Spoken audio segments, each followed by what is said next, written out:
नमस्ते आरा, स्वागत है आरा ओपन माइक शो में, जहां मिलेगा टैलेंट और थोड़ा सा रोस्ट। हर संडे हम लाएंगे ट्विस्ट का तड़का, ताकि आपकी लाइफ हो सके थोड़ा सा stress free. This show is sponsored by Decory, powered by Aara वाली, आरा से प्यार, Aara with Hrithik. Hello start करते हैं।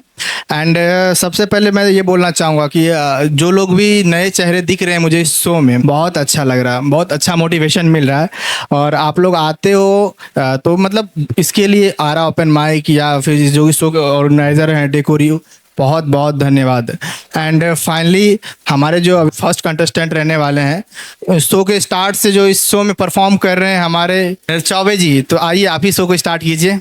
बहुत अच्छा लगेगा क्योंकि आपका एनर्जी बहुत हाई रहता है ऑलवेज। तो please come on the stage. सबसे पहले तो आप सबको नमस्कार। तो चलिए इस शो को स्टार्ट करते हुए आप लोगों को सुनाता हूँ। ये बात ऐसा है कि एक लड़का रहता है, एक लड़की रहती है। लड़के के घर वाले तैयार हो जाते हैं, लेकिन लड़की के घर वाले जो है शादी से मना कर देते हैं। तब जो है वो लड़का लड़की से मिलता है और कहता है, जब कोलाहल हुआ मोहल्ले में मेरे दिल में सन्नाटा छा गया। जब कोलाहल हुआ मोहल्ले में मेरे दिल में सन्नाटा छा गया। मेरे दोस्तों ने मुझे बताया कि तेरी माँ बाप को कोई और पसंद आ गया।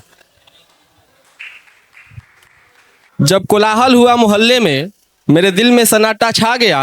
मेरे दोस्तों ने मुझे बताया कि तेरे माँ बाप को कोई और पसंद आ गया। तुम बेशक राजी ना थी इस रिश्ते से, पर तूने इनकार भी नहीं किया। उसके तस्वीर की डीपी लगा रखी हो कि तुम बेशक राजी ना थी इस रिश्ते से, पर तूने नहकारा भी नहीं। उसकी तस्वीर डीपी पे लगा रखी हो और कहती हो वो तुम्हें गवारा भी नहीं।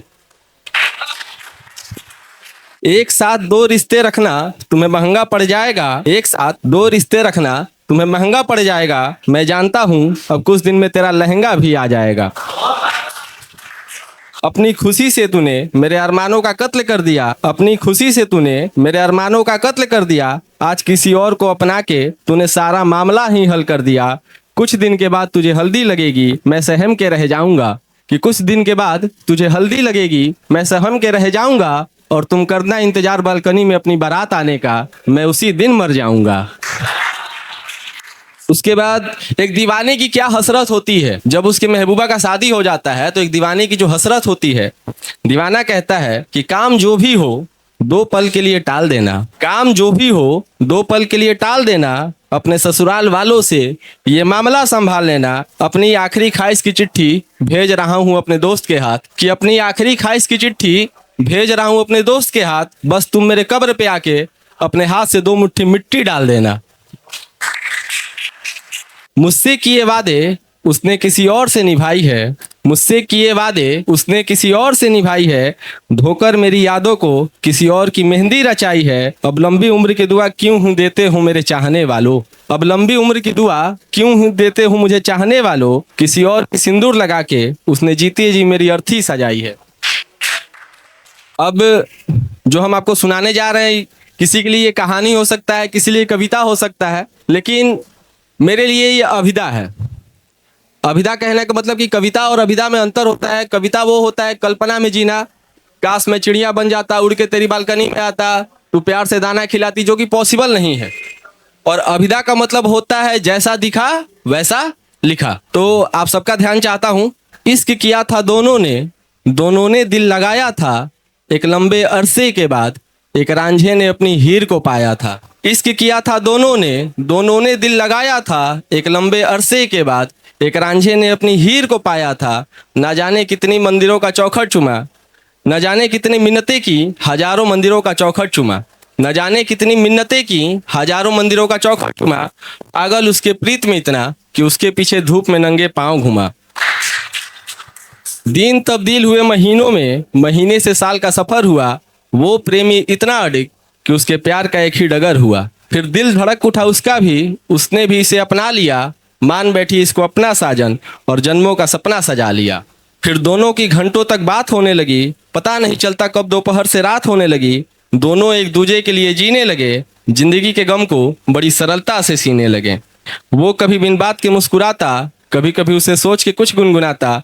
वो भी इसे बहुत प्यार करने लगी। इसको खोने के ख्वाब से डरने लगी। समय बीतता गया, प्यार बढ़ता गया। दोनों पे एक दूजे का नशा चढ़ता गया। कि समय बीतता गया, प्यार बढ़ता गया। दोनों पे एक दूजे का नशा चढ़ता गया। किया बात दोनों ने शादी की घर पे, किया बात दोनों ने शादी की घर पे, पैरों का पारा चढ़ पहुंचा लड़की के बाप के सर पे। अब देखिए यहाँ से कहानी चेंज हो जाता है कि विडंबना ऐसी कि लड़के के घर वाले तैयार हो गए, इधर बेचारी लड़की के माँ बाप इश्क के खिलाफ में सवार हो गए। फिर हुआ वही जिसकी उनको उम्मीद नहीं थी, एक काम ऐसा जिसकी कोई हमीद नहीं थी। हमीद का मतलब होता है प्रशंसा। फिर हुआ वही जिसकी उनको उम्मीद नहीं थी, एक काम ऐसा जिसकी कोई हमीद नहीं थी। लड़का छोटे जात का था, लड़की की रईसी खानदानी थी। कि लड़का छोटे जात का था, लड़की की रईसी खानदानी थी। बिना कुछ सोचे इश्क कर लिया, बस यही उनकी नादानी थी। अपने बाप को समझाने में लड़की फेल हो गई, इधर बेचारे उसके आशिक को जेल हो गई। फंस गई लड़की जाल में, उसके बाप ने ऐसा दाव रख दिया, किसी और से शादी कर लो, केस वापस लेने का ये प्रस्ताव रख दिया। अपने आशिक को बचाने के लिए उसने बाप का फैसला मंजूर कर लिया, ना चाहते हुए भी बेचारी ने खुद को उससे दूर कर लिया। कुछ दिन बाद उसकी शादी हो गई, जेल से तो छूट गया पर उसकी जिंदगी की बर्बादी हो गई। बिछड़ के उससे अब यह सिर्फ आहें भरता था, बस दिन रात रोने के सिवा कुछ नहीं करता था। गम से अभी उबरा नहीं था कि एक अजीब सी बात हो गई। गम से अभी उबरा नहीं था कि एक अजीब सी बात हो गई। कलेजा फटने वाला बेचारे की हालात हो गई। एक डाकिया आया था उसके घर उसका फरमान लेके, एक टूटी हुई मासूका की। एक डाकिया आया था उसके घर उसका फरमान लेके, एक बेचारी मासूका की टूटी हुई अरमान लेके। लिखा था उसमें कि अब ये दुनिया मुझे भाती नहीं है। लिखा था उसमें कि अब ये दुनिया मुझे भाती नहीं है, और कोई कितना भी हंसा ले मेरे चेहरे पे मुस्कान आती नहीं है। तू चिंता मत कर, तेरी मासूका पे कभी कोई दाग ना होगा। माना शादी कर ली मैंने, पर किसी और का छूना मुझे बर्दाश्त ना होगा। आखिरी के कुछ पंक्ति हैं, थोड़ा इस पे गौर फरमाइएगा कि तू चिंता मत कर, तेरी मासूका पे कभी कोई दाग ना होगा। माना शादी कर ली मैंने, पर किसी और का छूना मुझे बर्दाश्त ना होगा। हो सके तो तुम मुझे माफ कर देना, अपने जिंदगी के साथ भी इंसाफ कर लेना। पर अब मोहब्बत के नाम से मैं पूरा डर चुकी हूँ। और अगर तुम ये खत पढ़ रहे हो तो समझ लेना कि मैं मर चुकी हूँ। कुछ इस कदर उस लड़के ने जीते जी अपनी जिंदगी खो दिया। एक बेचारा आशिक अपनी महबूबा का खत पढ़ के रो दिया। उसने भी कसम खाया कि ताउम्र वो कुंवारा रहेगा। अगर इश्क में लोग उसे आवारा समझे तो वो हमेशा आवारा रहेगा। काश कि यार कभी ऐसे हालात ना होते, मर वो भी जाता अगर उसके माँ बाप ना होते। ताजुब है मुझे कि वो बिना दिल के कैसे रहता है। और अब हर आशिक से वो बस इतना ही कहता है, किसी को पा लेना अगर इश्क है तो कृष्ण रुक्मिणी सबकी जुबानी होती। फिर प्यार में ना कोई आशिक तड़पता और ना राधा कृष्ण की कहानी होती। देखिए कब से इमोशनल हो रहा था, अब थोड़ा उस टॉपिक पे आते हैं जो अभी लेटेस्ट चलता है और जो अभी चल रहा है। आजकल लड़कों को जो है कुंवारी लड़कियां पसंद नहीं आती, उन्हें चाहिए शादीशुदा।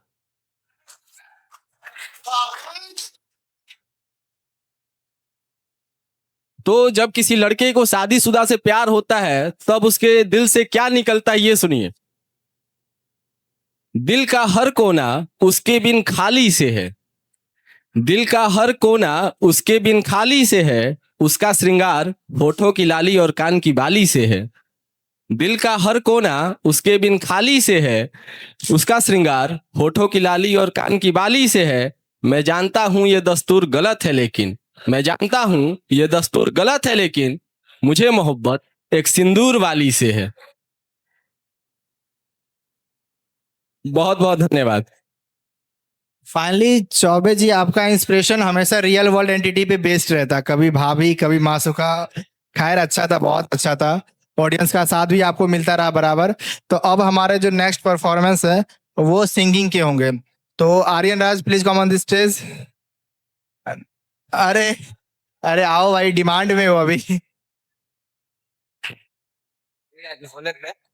अभी हम एक गाना गाने जा रहे हैं, उनके अंदाजे करूं तो मसला ये है कि वो भी अपने न हुए, दिल भी गया हाथों से, वो भी अपने न हुए, दिल भी गया हाथों से, ऐसे आने से तो बेहतर न था ना दिल का, ऐसे आने से तो बेहतर न था ना दिल का, वो भी अपने न हुए, दिल भी गया हाथों से,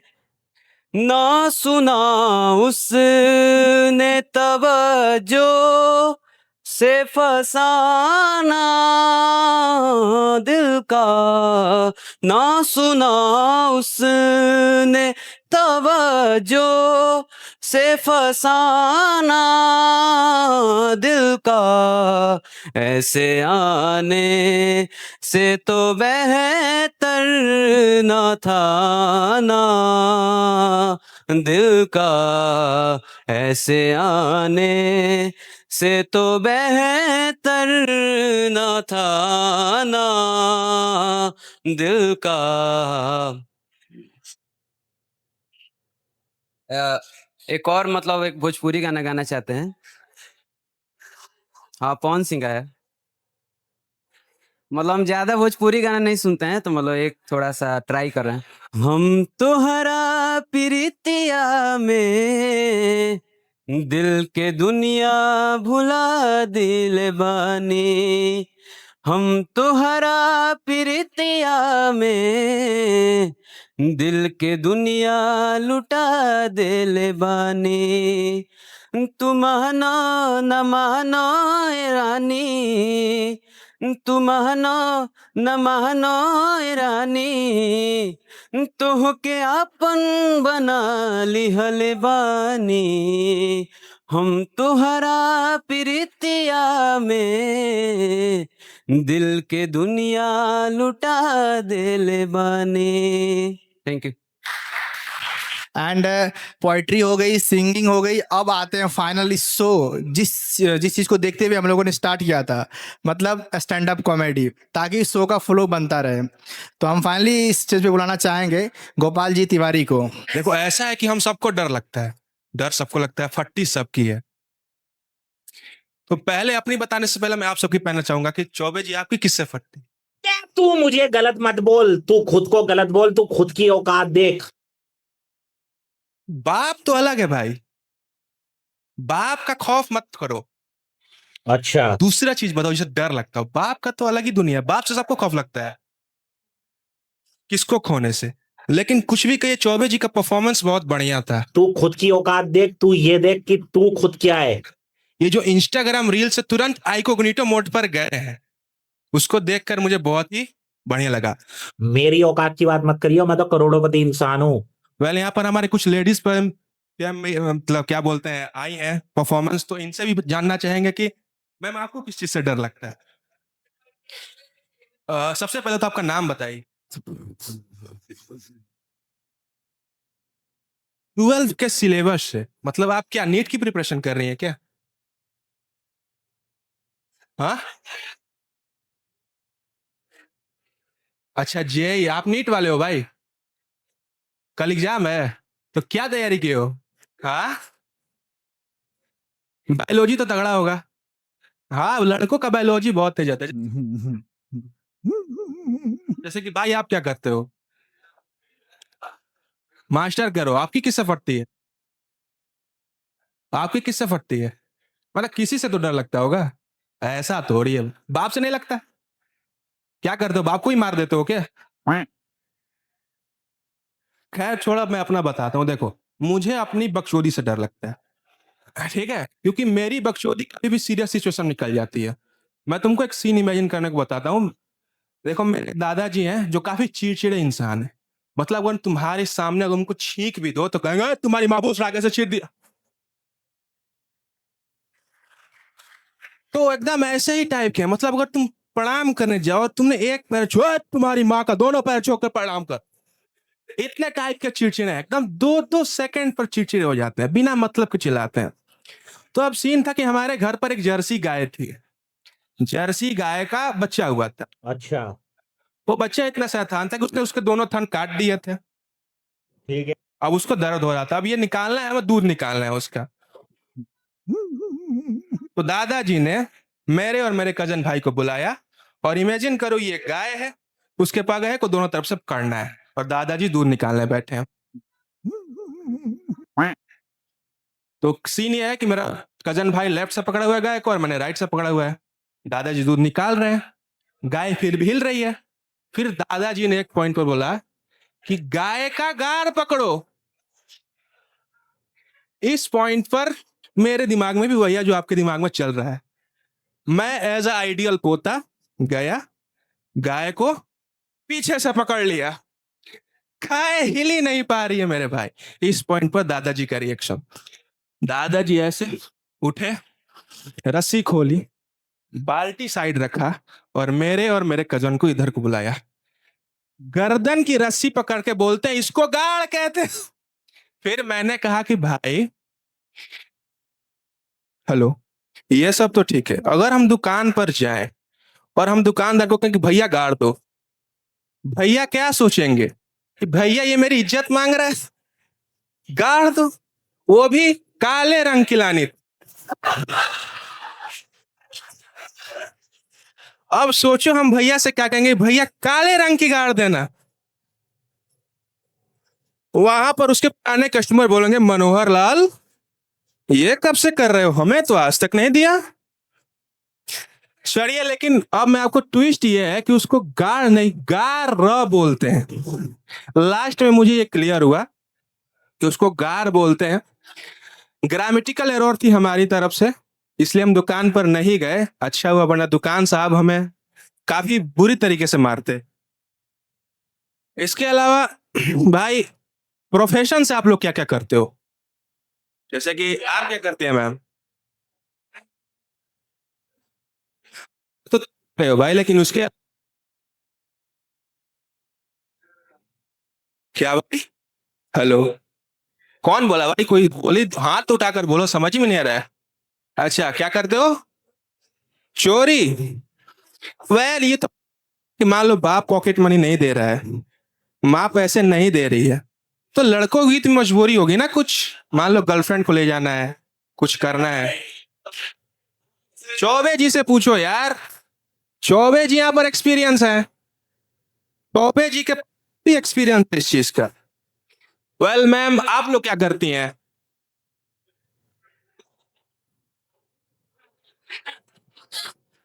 ये तो भाई सबका हाल। बताइए मैम, क्या करती हैं आप? मैम सबसे कॉर्नर में जो बैठी हैं, आपका नाम क्या हुआ सबसे पहले? क्या? कुमुद?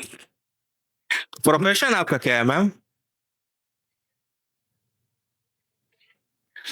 इंजीनियरिंग का अलग ही क्रेज चल रहा है इंडिया में। अगर तुम्हारे पास कोई ऑप्शन नहीं, झोला उठाओ, इंजीनियरिंग करने चले जाओ। हर एक लौंडा 10 में से 8 लौंडा इंजीनियरिंग ही कर रहा है। सौभाग्य से आपका सब्जेक्ट कंप्यूटर साइंस ही होगा, मुझे पता था। कंप्यूटर साइंस वाले इंडिया में काफी भरे हुए। बिल गेट्स की फटी पड़ी है कि इतना तो सॉफ्टवेयर अपडेट नहीं आ रहा है जितना कंप्यूटर साइंस के इंजीनियर आ जा रहे हैं।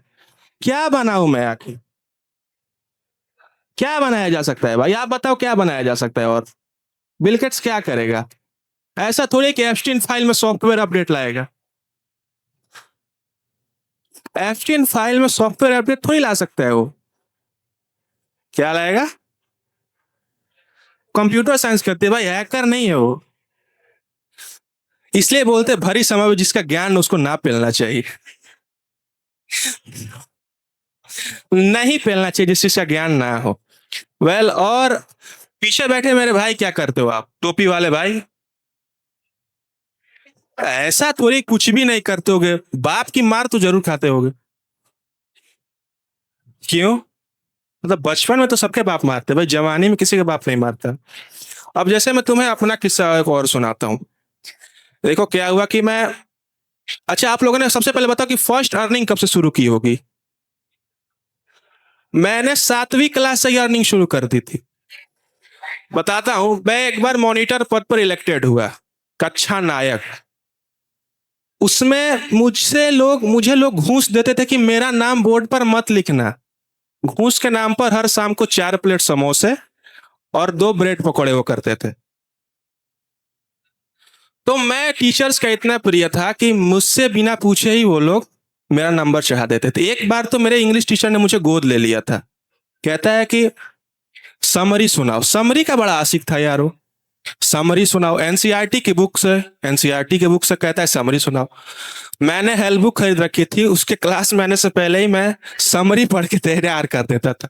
वो मुझे अपने बेटे की तरह ट्रीट करता था। एक बार मेरा किसी लड़के से झगड़ा हो गया।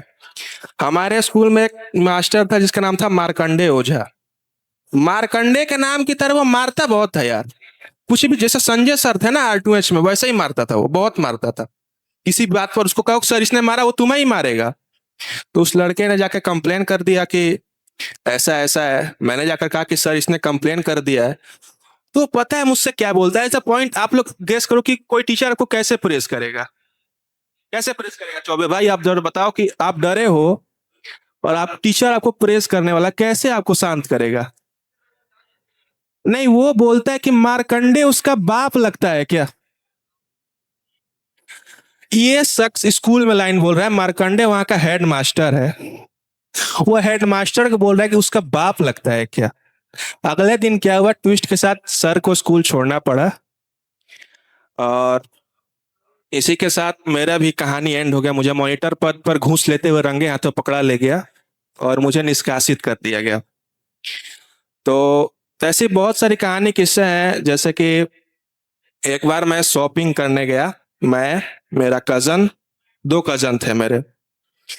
तो भाई हम लोग इतने बकचोद कि हम लोग गए एक बढ़िया से शोरूम वाले कपड़े में।